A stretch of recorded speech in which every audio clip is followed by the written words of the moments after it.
Welcome back to the Piping Pastor, and Merry Christmas. It's still going to be a classic sermon series video today, but this will also be my Merry Christmas message because I won't be recording another message between now and Christmas. So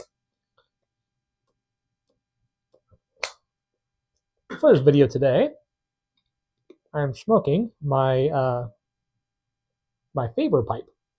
So it's a really beautiful pipe. I've talked about this one before in the tobacco store that it came out of and the pipe carver and so forth. So if you're interested in that, you can check back in the older videos, or you can ask in the comments if you're a new subscriber, and if you are, welcome. But both the tobacconist and the carver are no longer around. So beautiful pipe, but unfortunately cannot be reproduced. And I don't smoke it very often because it's a massive bowl. You can see, I mean, from the top, it looks like a regular sized bowl. It's a bit big. It's that's about my thumb. It's a bit big, but you notice that the curvature of it, it kind of comes in and then it goes out, and this is all a really big area here. So it takes quite a bit of tobacco to fill this pipe.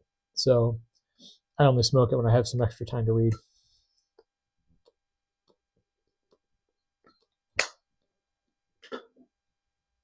In fact, I've already been out here quite a bit.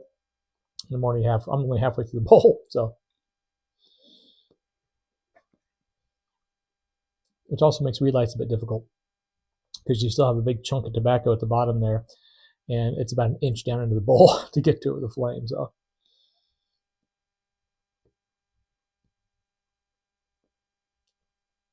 another reason I don't spend too much time smoking it. But in any case, I want to start out with Christmas cakes. So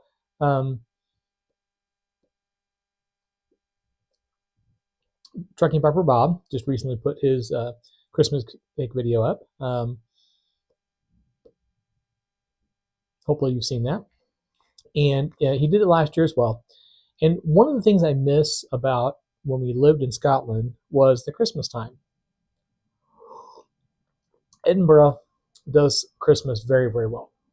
And I miss all those very particular British Christmas sweets. So the mince pies, the Christmas puddings, and the Christmas cakes. And I was lamenting this fact last year when Brother Bob put his video up of his Christmas cake. And I was like, oh man, I really miss those. And he's like, why don't you make one? I was like, actually, yeah, I think I will. So started a new tradition. So I made one last year and made one this year. And I didn't video it, but I got some pictures of the process and the end product. So I'll put those pictures here in order.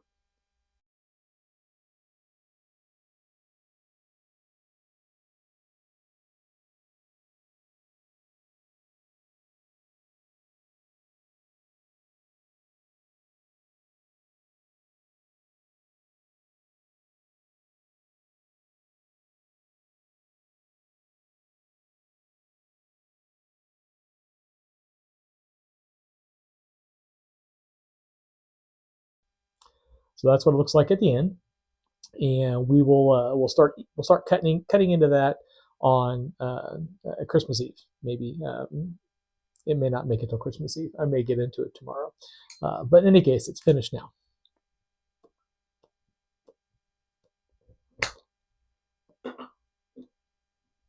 And Bob, if you happen to catch this video, I want your family recipe if you will be willing to share it with me, because I just got a recipe from a British cookbook. But just thinking about the fact that your Christmas cake recipe goes back at least 3, maybe 4 generations, I was like, I want to get in on that.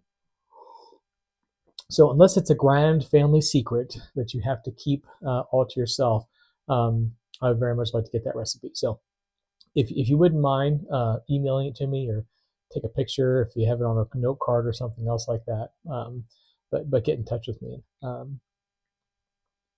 I'd like to get that because I would like to continue this tradition with my family, but I think it would be a neat way to connect across generations and across countries by, just thinking about, having the same recipe and the same cake. I think that'd be neat. But in any case, back to the content for today. So the sermon I started last time was on Enoch. And if you recall, we went through just the first little wee bit. This is out of the book of expository sermons from the late 1800s that I picked up in Columbia, Tennessee.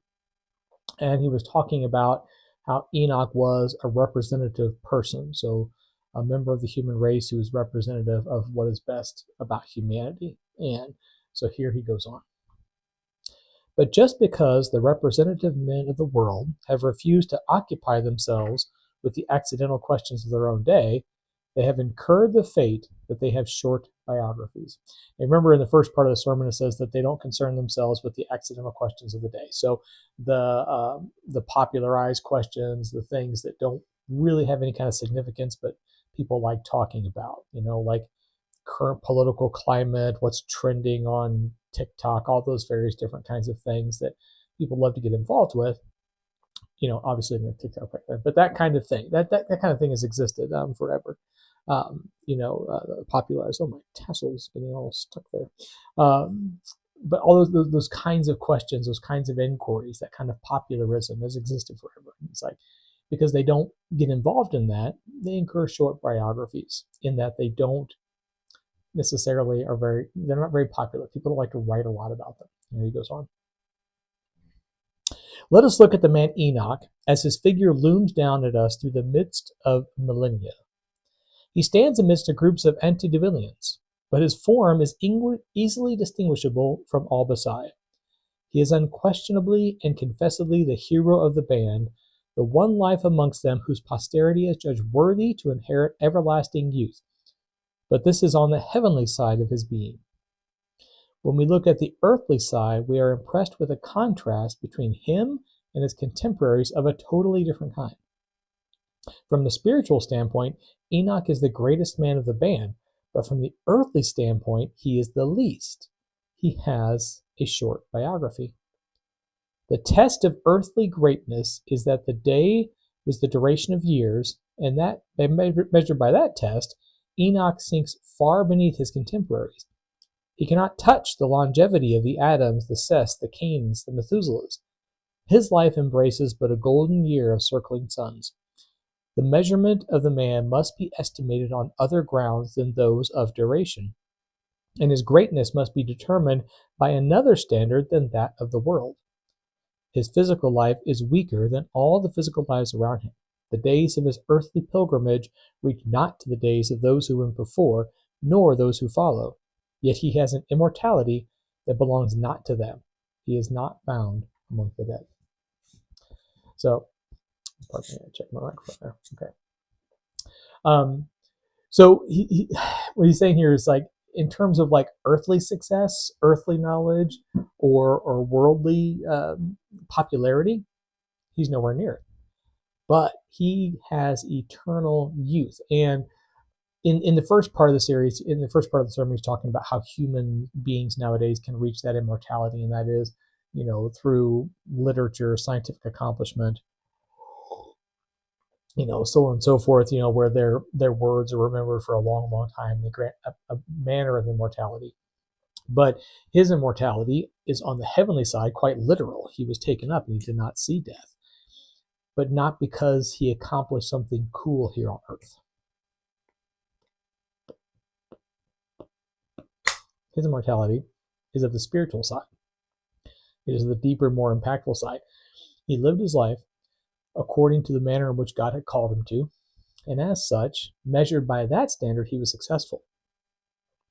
Measured by earthly standards, perhaps not so much.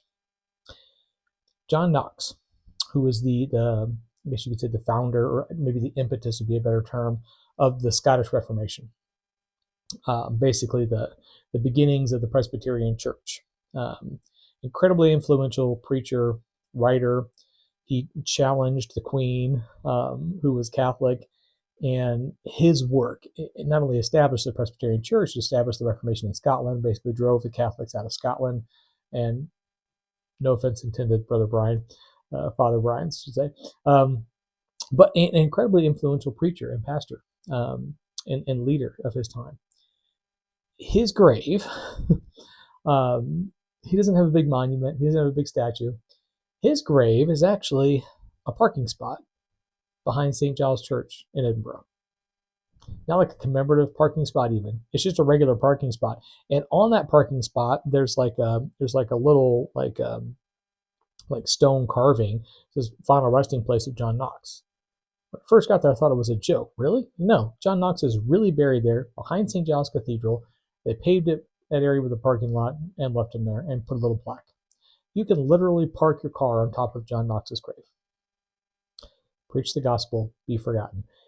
That kind of accomplishment that he was part of, right? He wasn't concerned with the earthly doodads, and all the cool stuff that come along with that. He was just doing what God called him to do, doing it to the best of his ability for his entire life, and at the end, that was it. That's kind of what he's talking about here with Enoch. He wasn't seeking popularity. He wasn't seeking accolades. He wasn't seeking to be famous in the moment or be trending on TikTok, as it were. What he sought to do was to be the man that God created him to be. And that's all we can ask of anyone. That is the ultimate of what it is we're meant to come here and be and do, right? Not seek popularity, not seek to be famous in the moment, but to have a lasting impact by being who it is that you're called to be. So, in any case, continue on with that sermon after Christmas. So, in the meantime, I hope you have a lovely week. I hope you have a great time with family and friends, or if you're unfortunately having to spend the holidays alone, remember that you're never truly alone, because God is everywhere, God is everywhere, and God loves to spend time with you as well. So even if you're by yourself traveling or somewhere else like that, it's a good time to stop and reflect and just talk to the Lord and let the Lord answer you. So in any case, we will be celebrating the birth of Christ, and I hope you have a lovely week doing the same. As always, happy reading.